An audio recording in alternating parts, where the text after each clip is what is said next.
মিষ্টি চেহারা, সুন্দর বাচনভঙ্গি, দারুণ ফ্যাশন সেন্স, স্নিগ্ধতা, পরিমিতিবোধ, বুদ্ধিদীপ্ত আলাপ, রয়েছে উচ্চশিক্ষা, সেই সঙ্গে অভিনয় গুণ। বিউটি উইথ ব্রেইন তো একেই বলে। টিভি বা রূপালী পর্দার সোনায় সোহাগা সেই মেয়েটির নাম মাসুমা রহমান নাবিলা।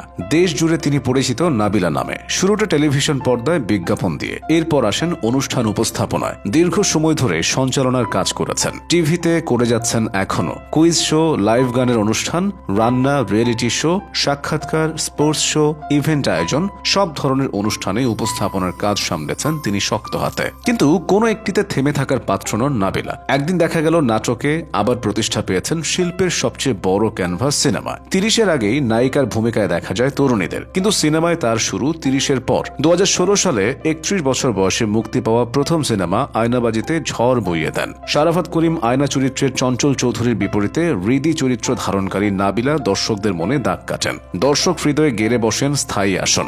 এক সিনেমায় নাবিলার তারকা খ্যাতিকে নিয়ে যায় অন্য পর্যায়ে। সেরা চলচ্চিত্র অভিনেত্রী হিসেবে এনে দেয় মেরিল প্রথম আলো পুরস্কার। তিনি কাজ করেন বেছে বেছে, হাতে যাই পান সে কাজে নেমে পড়েন না। 8 বছরের রূপালী পর্দায় কাজের সংখ্যাও তাই হাতে গোনা। আয়নাবাজির সাফল্যের পর নাবিলা বলেছিলেন, ভালো গল্প ও নির্মাতার সান্নিধ্য চাই, এই দুটো বিষয়কে প্রাধান্য দিয়ে ছবিতে কাজ করব।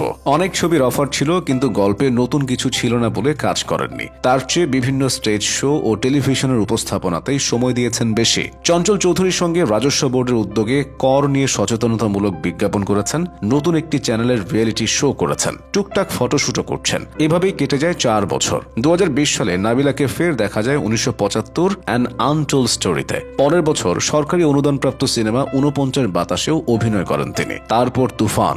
এবারের ঈদে যে সিনেমাটি তুফান বইয়ে দিয়েছে, তাতে শাকিব খানের বিপরীতে 2 নায়িকার একজন নাবিলা। রায়হান রাফির পরিচালনায় SVF, আলফা আই ও চরকির প্রযোজনায় সিনেমায় অন্য নায়িকা হিসেবে আছেন কলকাতার মিমি চক্রবর্তীও। পরের সিনেমায় বনলতা সেন হয়ে দেখা দেবেন লাস্ট সময় এই নায়িকা। এরই মধ্যে শুটিং শেষ হয়েছে সে ছবিরও। নাবিলার জন্ম কিন্তু বাংলাদেশে নয়। 1985 সালের 8 এপ্রিল সৌদি আরবের জেদ্দা শহরে ভূমিষ্ঠ হন তিনি, অর্থাৎ বয়স 40 ছুঁই ছুঁই। দেখে বোঝার উপায় আছে বলুন? যাই হোক, মাধ্যমিক পর্যন্ত সৌদিতেই পড়েছেন তিনি। পড়তেন বাংলাদেশি ইন্টারন্যাশনাল স্কুল ও কলেজে। আরবের রক্ষণশীল পরিবেশে বড় হয়ে ওঠা মেয়েটির শোবিজ অঙ্গনে আসা চমকই বলা চলে। বাবা লুৎফর রহমান সৌদি আরবে একটি বেসরকারি ফার্মে একজন নিরীক্ষণ কর্মকর্তা হিসেবে কর্মরত ছিলেন। তিনি দেশে ফেরার সময় চলে আসে পুরো পরিবার। নাবিলা ভর্তি হন ঢাকার ভিকারুন্নেসা নূন স্কুল অ্যান্ড কলেজে। সেখান থেকে উচ্চ মাধ্যমিক পাশের পর ব্র্যাক ইউনিভার্সিটি থেকে স্নাতকোত্তর করেন ইংরেজি সাহিত্যে। সিনেমার মানুষ হিসেবে পরিচিতিটা পাকাপুক্ত করে ফেলা নাবিলার শুরুটা ছিল বিজ্ঞাপন দিয়ে। 2006 সালে মোস্তফা সরোয়ার ফারুকীর পরিচালিত